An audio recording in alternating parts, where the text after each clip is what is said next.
Hey guys, in today's video we have another classic from 1981, the 350.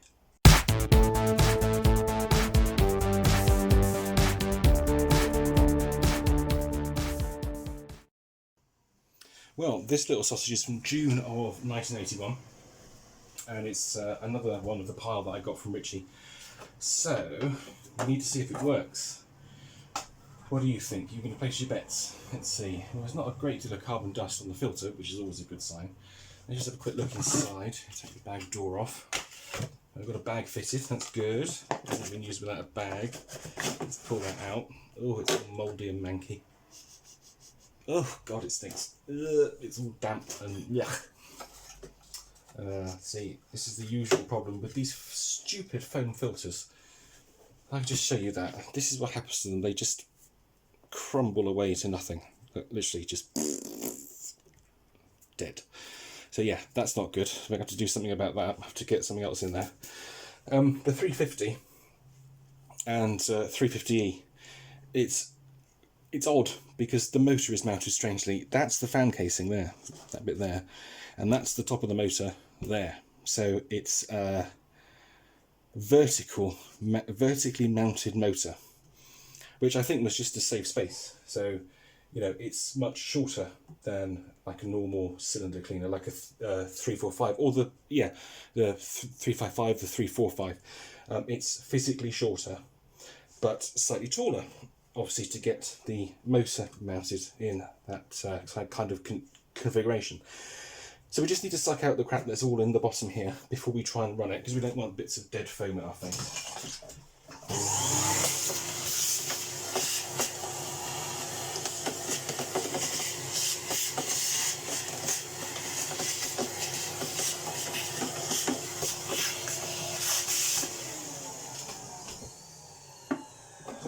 Look underneath. Oh yes, I thought so. Right, so we've lost the rubber from our wheel, and we've got a crack here. Look, we've got a crack in the body, which is a shame. So we're going to have to repair that. That's fine. That's perfectly doable. It's been a while since I've taken one of these off, but I'm sure I can do it. It's literally just one small screw there, and that's it. And then the caster comes off, and then you take like the face bit off here, and then you've got access to the bottom of the tub. So that's fine, we can do that. But before we do that, let's see if it runs. So here we go. Ooh. Okay, let's sort of try and not get this in my face.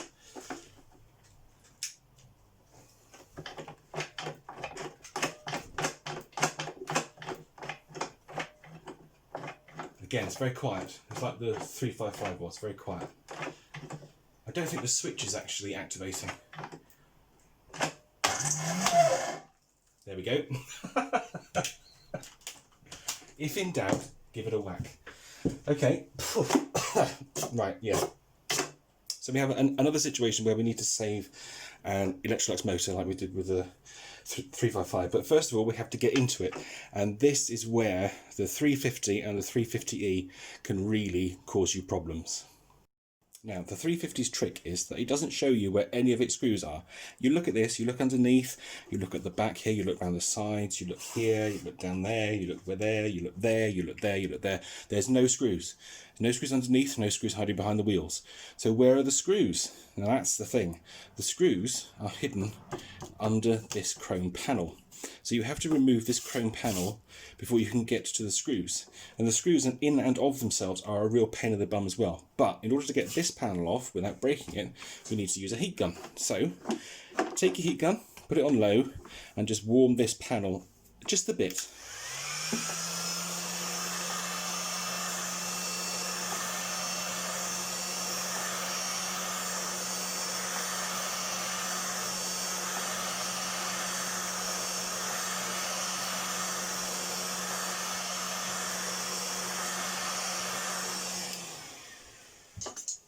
So what we're trying to do here is melt the glue that holds this on. Because if you don't do that and we try and take it off, we end up bending this piece of chrome. And then when you put it back on, it looks absolutely horrendous. So you need a knife to get underneath, like so, and boom, off it comes. And that's quite warm, so I'm going to leave it down there. So once that's off, as you can see, actually see what Electrolux intended to do here, because this moulding, this piece of plastic here, is exactly the same on the 350 and the 350E. So on the 350E, the slider control for the power regulator goes here, and the boost button goes here in this cutout. So quite sneaky. Now we come to the worst bit of trying to open a 350 or a 350E, these damn security screws. So you have two here, one here, one here. As you can see, they have a very odd shaped head to them. Now, Electrolux dealers would supply their agents with screwdriver bits in order to drive these around so they could open them easily. But what us mere mortals have to do is to take this driver bit, file down the ends, or file the middle rather, to make a wider gap, and then you can just literally just fit it in the security screw and drive it around. So I'm now going to try and struggle to get these off. When we put it back together, we'll replace these with normal Phillips head screws. So I'm probably just going to speed this up now whilst I struggle to get these out.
Oh, there we go, got it. Oh, that's interesting. The pillar's broken for this one. Okay, we're going to have to sort that out. All that faffing about I was doing trying to undo it, and it was actually undone already. Oh, the irony. Anyway, never mind. It's out, that's fine. But yeah, we'll probably just put that back, just using that one screw, but yeah, we'll see. Cool, so now we can get to the motor. Next thing we have to do is to undo a couple of screws at the back here, which hold this back panel on. One and two.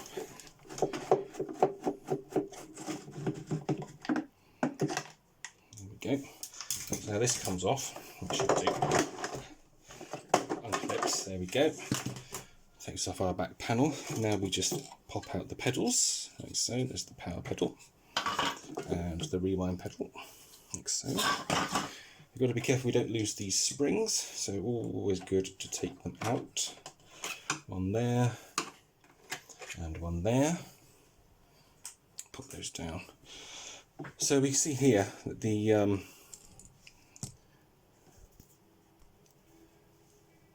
point for the screw for the top panel has actually been broken off. So somebody broke that at some point, and there's glue all over it. They've used hot glue, but hot glue never ever lasts in this situation. It always fractures and breaks.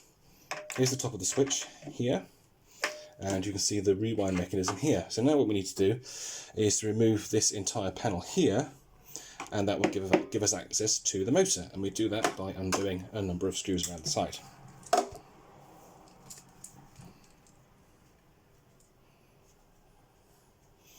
Where's my little electric screwdriver gone? Here we go. This is easier.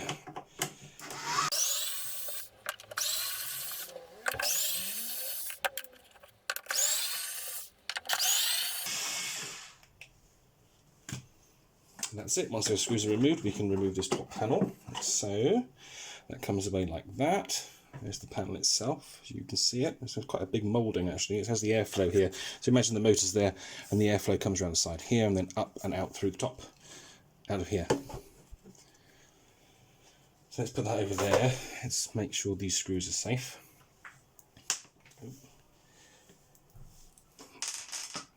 Now, there's one very important thing I need to tell you here, and it is absolutely critical when you're working on a 350 or a 350E.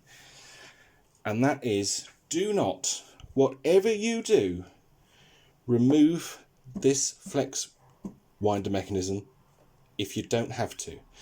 Because what you're tempted to do is to just lift it up like that from here and hold this bit. But actually the spring tension is on the other side, and there's a relatively thin piece of plastic here that's actually more it's sort of indented into the side of the rear moulding here. And you pull this out and it just goes sprung, and you end up with a mile of thin razor sharp steel spring all over your workshop, all over you, cut into you, and it is a nightmare. So please, please always be very careful.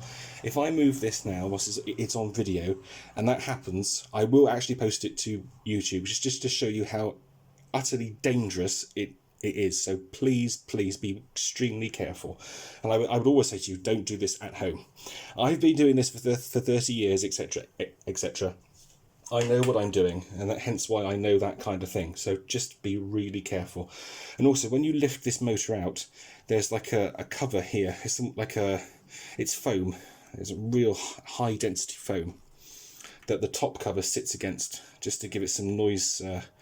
Well, no, not noise. Vibration deadening. So when you pull the motor out, the foam comes with it, and it's just wide enough to touch the speed regulator fan on the rewind, which of course will push this up, which will push this up, which will push the reel up, which will make it come out, and then sprung, your spring goes everywhere. So be extremely careful. But as I say, don't do this at home. I know what I'm doing. So let's get this motor out.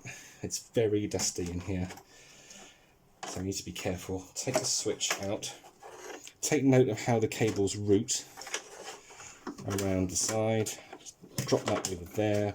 As I say, be incredibly careful of this rewind.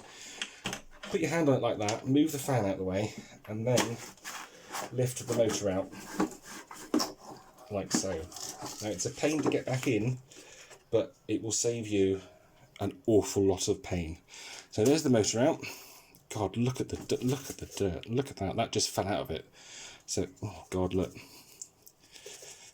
Yeah, so this needs an awful lot of work and a massive service. Oh, and we're also going to need to remove the suppressor as well, because this is starting to go. In fact, it has sort of gone already. This would fill your room with smoke if we leave this in here. So we need to take this off, service the motor, put the cleaner back together, give it a clean, and then we should hopefully have a working 350. Now that we've got the motor out, we have a good look at this and see what we're dealing with. So, first thing we want to do is just clean it up a little bit. Where's my paintbrush gone? There we go.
Now we want to be able to keep this piece of foam in the right place when we put the machine back together, because it's quite a good marker as to where the motor needs to go. So what I would recommend doing is take a pen and then just make a little mark here and here on the foam, so we know that we need to line those up again when it goes back together. And now we can take this piece of foam off. Just comes over the top like so. I'm trying to break it. It's stuck out a bit there, isn't it? Let's push that back in. There we go. Take that off. Give that a clean.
Just like we did before with the 355, take it apart in the same way.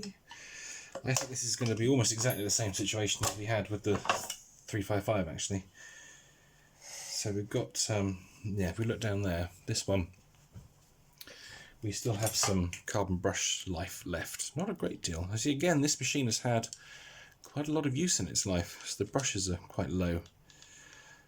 Yeah, but there's still some life left of them. See there, it'll still run with those. It's, yeah, it's okay. It's not the end of the world. I mean, this machine isn't going to get used much anyway. It's just one for the collection. But if I keep, look, there's so much dust and dirt just trapped in this motor. It's like compacted.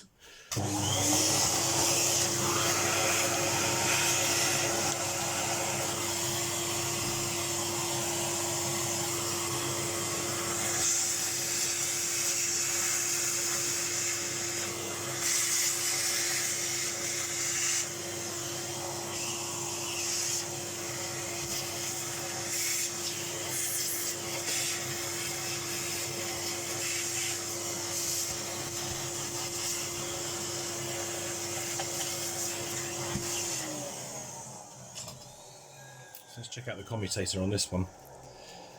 And again, like the 355, there's quite a ridge here.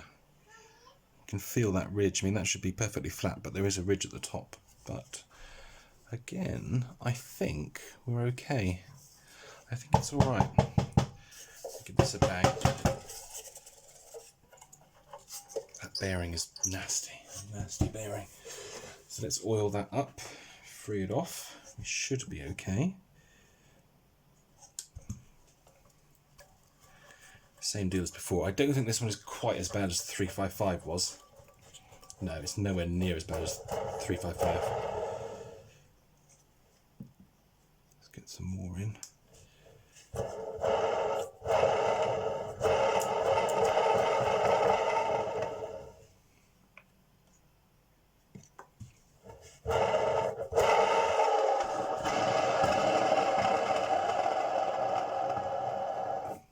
It's very grumbly, but there's quite a bit of play there.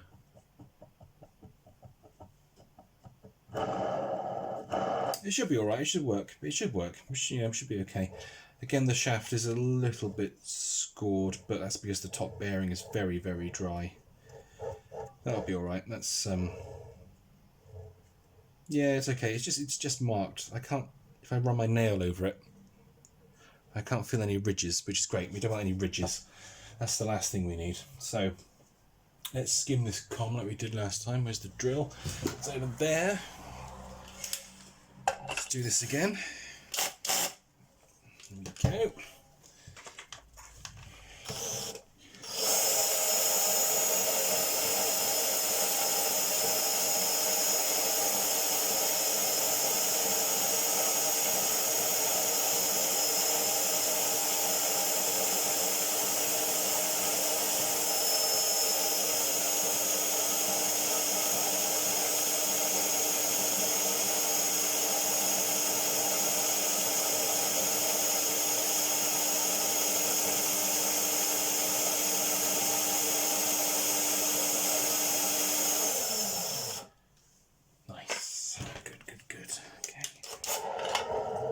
Let's check that out.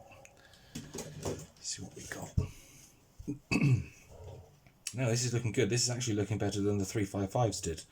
There's absolutely no degradation to the copper at all. It's every segment is nice and smooth, so that's great. I think we're onto a winner, he says. Tempting fate. But yeah, no, great. That's good. That's good.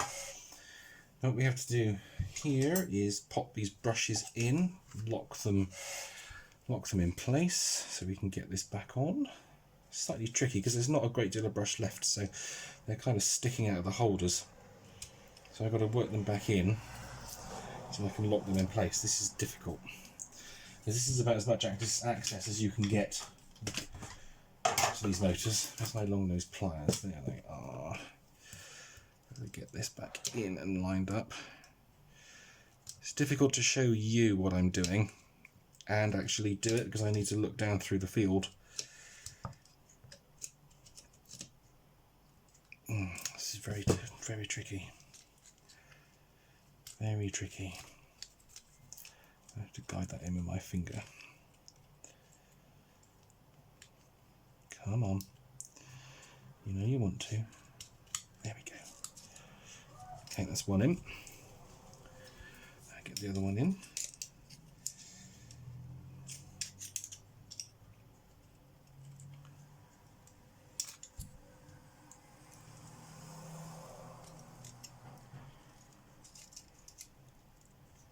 There we go, that's the second brush in place. As we did before, pop some oil on the top bearing, like so. Put it back on. There we are.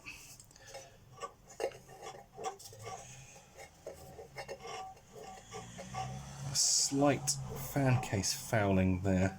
It's almost as if it's dropped down. Okay, that's alright. It should be alright.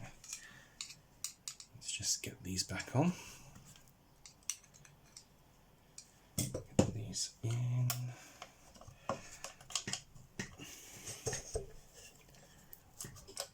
Oh, it doesn't want to go down properly. Now, why is this being a little devil? Come on. Go on, you know you want to. There we go, that's one. I want to pull this down a little bit. Need strong hands for this. Come on.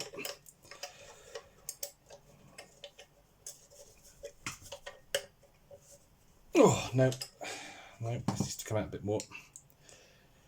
There we go, got it. Okay, let's push this down. Oh. And this side. There we go. Okay, that's better. Yep, so that's rotating quite well now. That's good, that's good. So the next thing we need to do is to remove this suppressor. Now I'm going to hold this up to the camera if I can and show you. Just focus in on that. There we are. So as you can see, what's happening here is that this has started to pop, and the smell that these things produce when they go is absolutely horrendous. Now this happened a while ago because there's no smell left to this, but it absolutely needs to come off. So what we need to do is take this board off by undoing that screw there, flip it over and do some desoldering.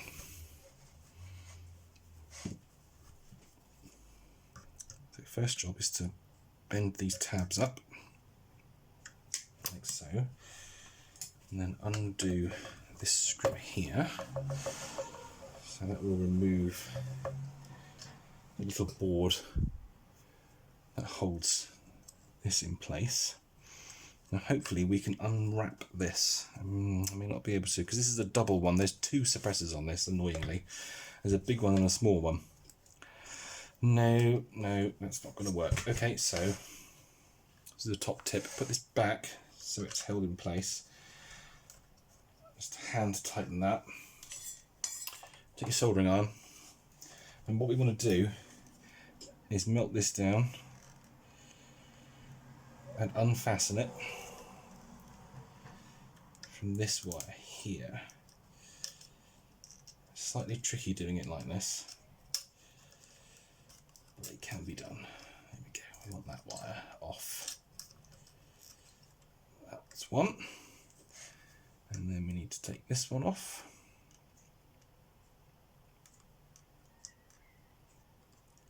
Come on. Come on. There we go.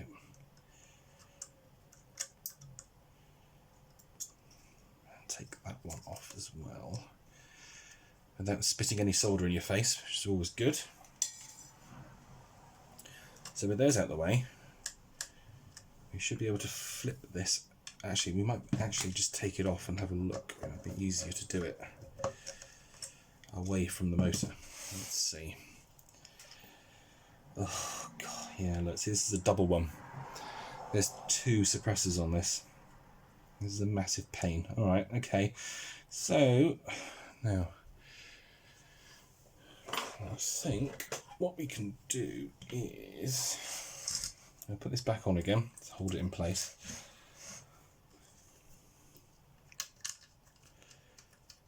Haven't got much room to manoeuvre. So what we'll try and do is use the little desoldering air gun here, try and suck up this solder. Let's get this flowing. Because the big one is there and there, but we'll start with this smaller one first. There we go. Okay. Oop, if I charge that up, wouldn't it?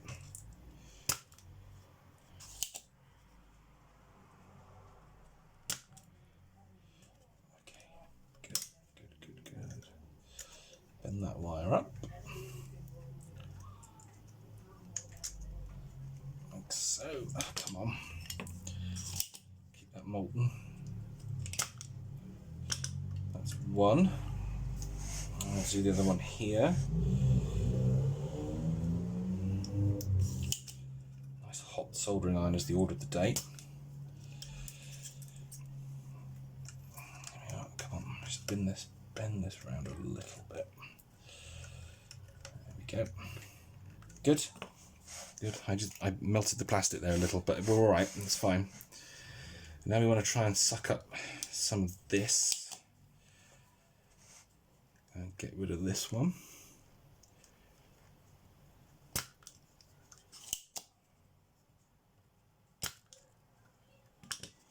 So that one's going to come out there.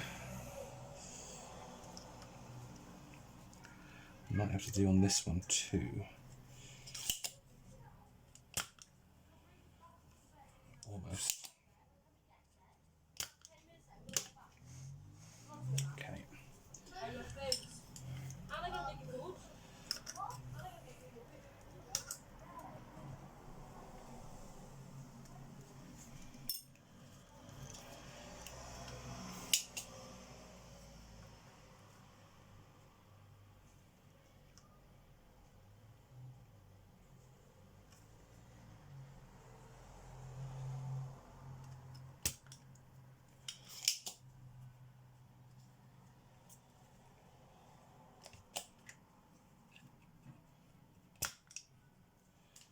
Good.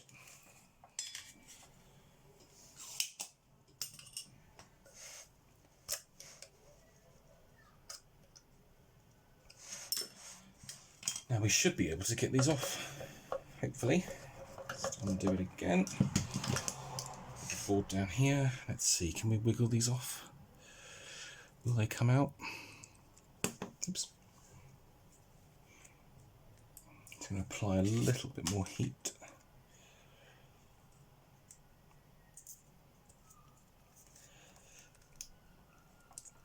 Yep, there we go. That's one done.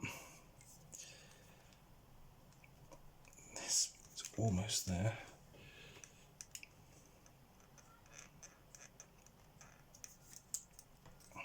Come on, come on.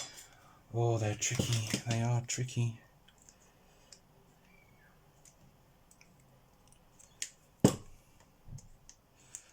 Yes, there we go.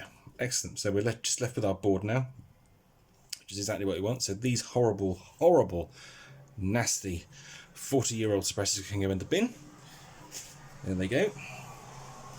And we can reattach our little circuit holding board. Because those suppressors, they're just a hangover from a bygone age when people used to have AM radios and used to run a motor or anything like that, and it used to cause interference. But of course everything these days is digital, so you don't get it anymore. It's pointless, so you don't need these flipping suppressors. They're more trouble than they're worth. When they start exploding, you just don't need them. So we solder these back on. Bit of solder in there. There we go. That should flow okay. Not quite, hang on. Let's hold it down with the screwdriver. There we go. Come on, stay.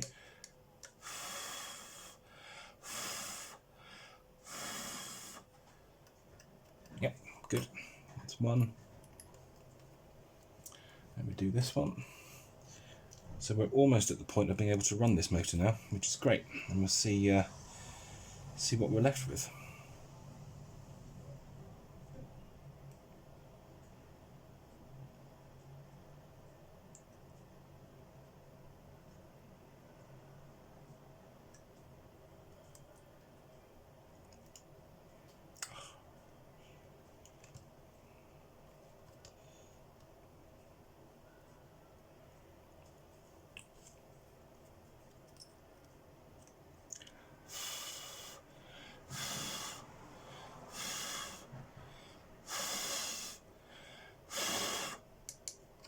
Good, there we go. Right. Always remember to turn your soldering iron off. We've got all these little bits of old solder left all over the bench now, so we need to vacuum those up first. Let that cool for a second. Put the oil away. Don't want that falling over. Yes, hello.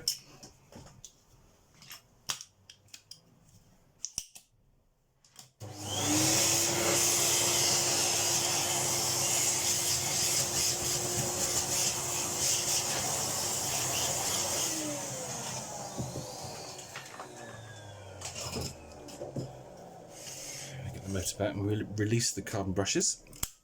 1 and 2. Was that already released? Yes, I think it was. Let's have a look. Yep, that's out. That's good. That's fine. We bend these tabs down. Please excuse the traffic outside. Now, before we get any electric up the bum, let's get the meter and just make sure we've got a circuit here. Oops. Come on. Yep. 9.8 ohms. Good. Good, good, good. We're going well.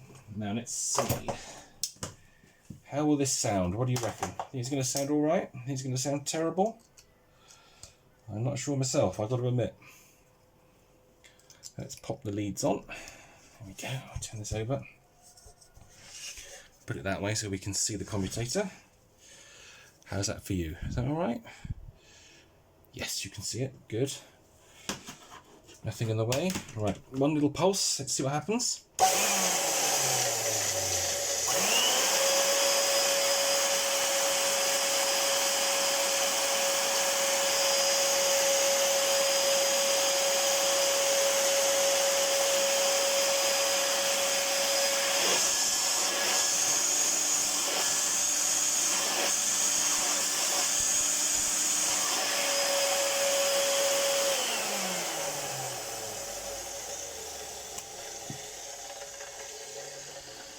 Okay, good. We have managed to save the motor on our 350e. Happy days. Great stuff. Okay, well let's get this back on. Get it back in the right place.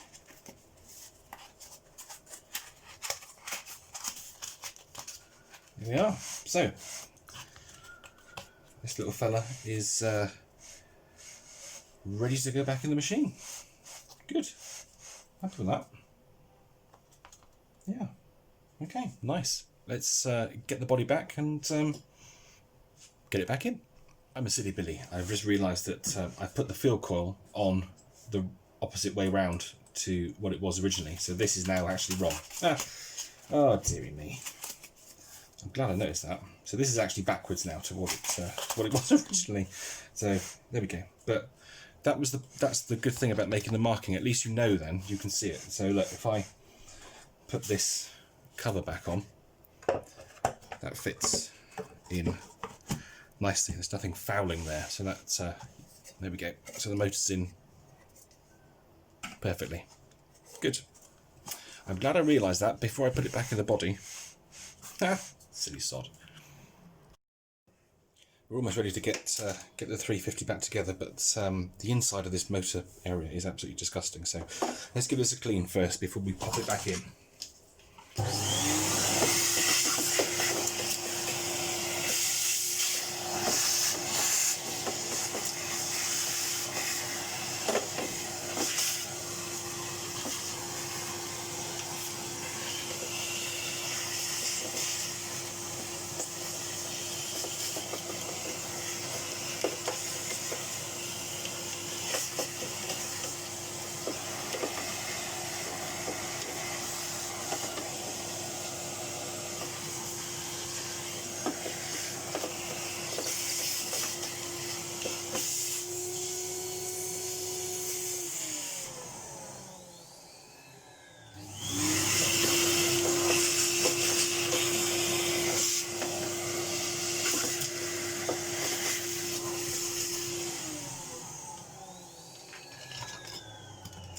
I don't know if you can see here, but there's all like the remnants of hot glue dripping down the side of the case. And this is where they've tried to put that panel back in, and it hasn't worked particularly well. So let's get rid of all that. We'll do a much better job on that, I think. Let's get that out. Oh, goodness me, nasty. Right, so let's pop the motor back in. There we go. There's the motor. I'm just going to wipe off this seal a little bit. It's not too important, but then it is quite manky. Just give that a wipe. There we go. Pop that back down there. I can never remember if it's easier to put the seal in first and then the motor. I think it is. Right, here we go. Oh, this always makes me nervous. I always get nervous doing this bit.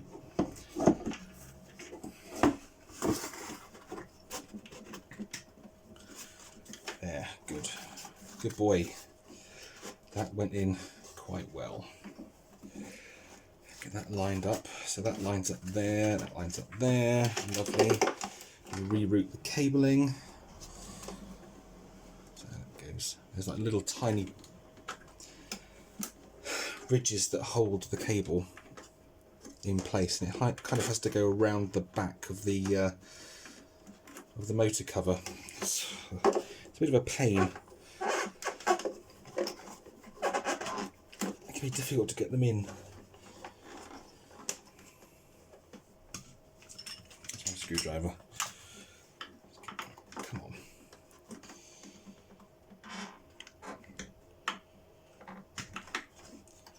It doesn't help when some of them have snapped off because they're so old. Oh, actually, whilst we're thinking about it, we probably want to put some switch cleaner in this switch of ours. That's better. A bit better action to it. So then we pop these back in. So what has to happen is the wires have to go underneath the this is always difficult. Bear with me. You've got to get these in the right place, otherwise the lid won't go on properly.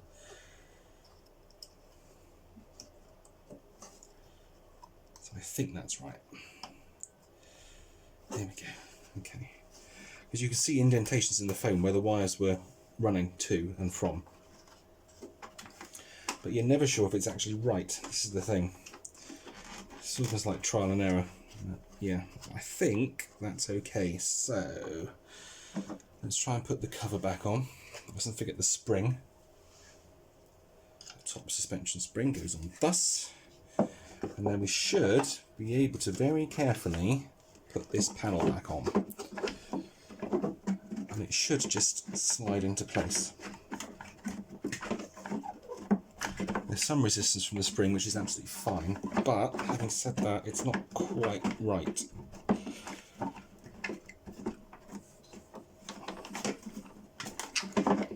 No, it's not quite right.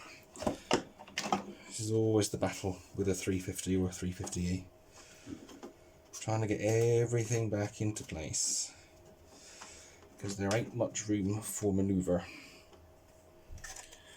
As you see, there's no specific place for the wires to run. There's no indents or cutouts or anything on this piece of moulding here. It's all just one solid edge, and it's got to be right.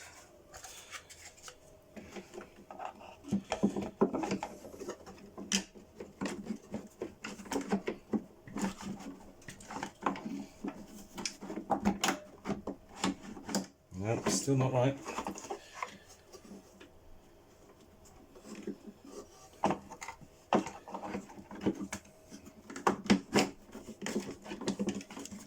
Feels a little bit better. Yes, there we go. Good. There we go. Right. That is exactly how it should be. That's fine. A little bit of resistance from the spring.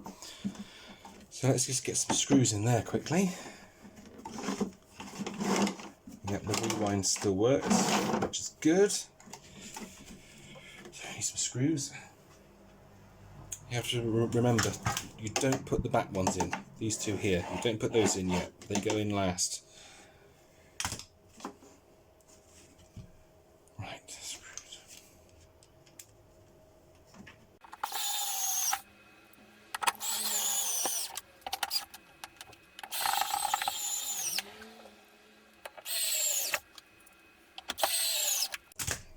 Cool.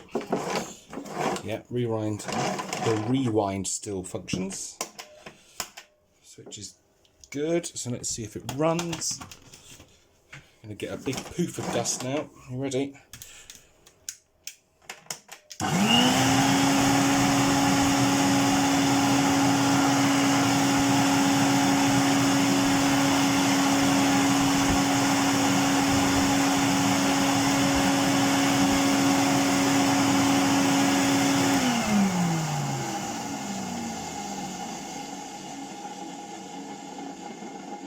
Quite grumbly, but it runs. You can't moan at it running.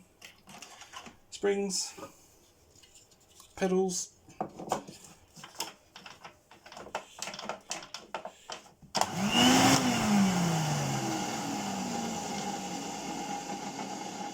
must admit, I'm not entirely happy with that switch, but never mind. Never mind. We need to know that we need to give it a good whack. When we're going to turn it on, we need to whack it. God, this is really dirty, actually, isn't it? The machine is really quite filthy. It's had a hard life, haven't we all? I know I have. Okay, that's that panel in. I think that's right.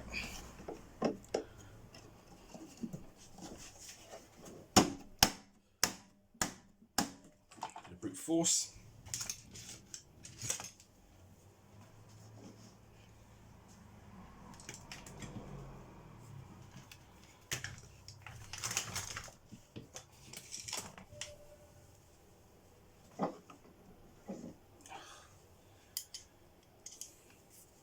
Let's get these screws in.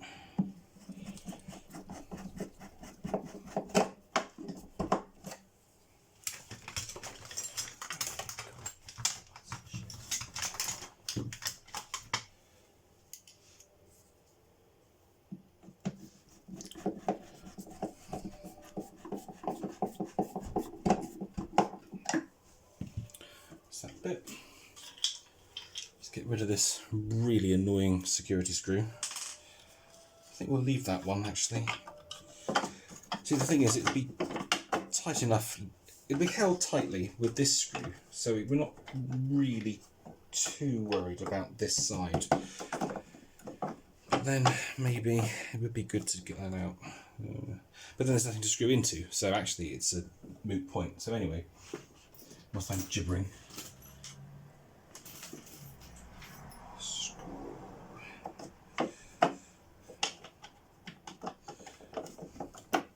Place that with a normal Phillips screw.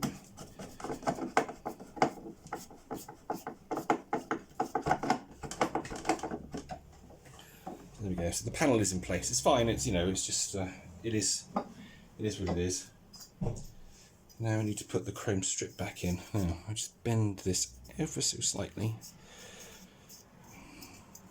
just to make sure it sits flush. I'm going to give this a good polish like we did with the 355. Now we want to give it a rub, like so. Just get a little bit of that dirt off. I want to use some contact adhesive. Good old powerful stuff. Let's pop some of this here. I would if my end wasn't blocked. There we go. I go too mad. I go too mad with it.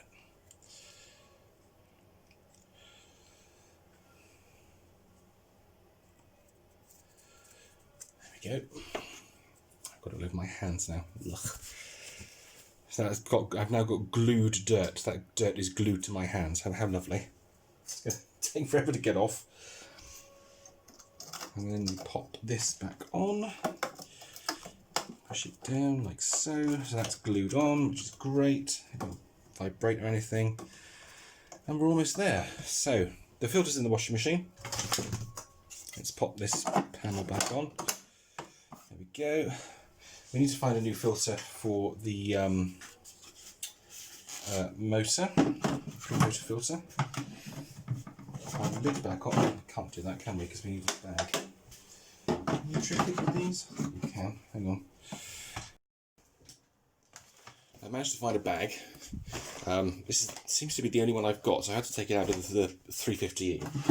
So I'll have to order a new pack of bags. I thought I had more, but obviously not. This must have been the last one I had, which is a shame, but never mind. So let's pop this in. At least then we can close the bag door. If I got that in right.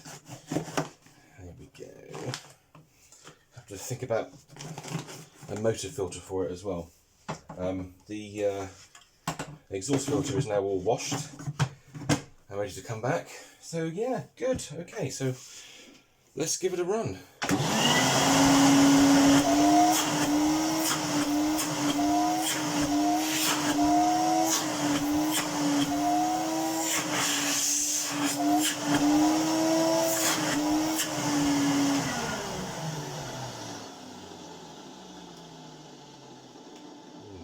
A little bit rough in the bearings, but it works. Yay! So this is good news. Our 350 is now working. This one needs a really good clean as well. I'm going to try and polish up the model number plate here, like we did with the 355. We've got some stickers to take off, which could be interesting. Might have to use the heat gun for those. A few bits and pieces around here. This plate will need a good polish as well. I think we can make this look reasonable. One thing I did notice about this machine is that it's got two different coloured hubcaps, which I hadn't noticed previously. So the early machines had green hubcaps, as you can see, one green hubcap there, and the later machines had black hubcaps, black hubcap there. So we have two-tone hubcaps, strangely. I think this was probably replaced at some point, maybe it was probably the whole wheel, actually. The whole wheel probably came off. In fact, yes, look, if you look there, can you see it on the camera? Yes, you can. That inside of that wheel is green. So this has obviously had a replacement wheel at some point. So it's not totally original, which is a shame, but it's a 350, it works, and we will make it look pretty. So, thanks for watching part one for this. restoration video. I will see you in part 2. Don't forget to comment, like, and subscribe as well. And yeah, see you soon.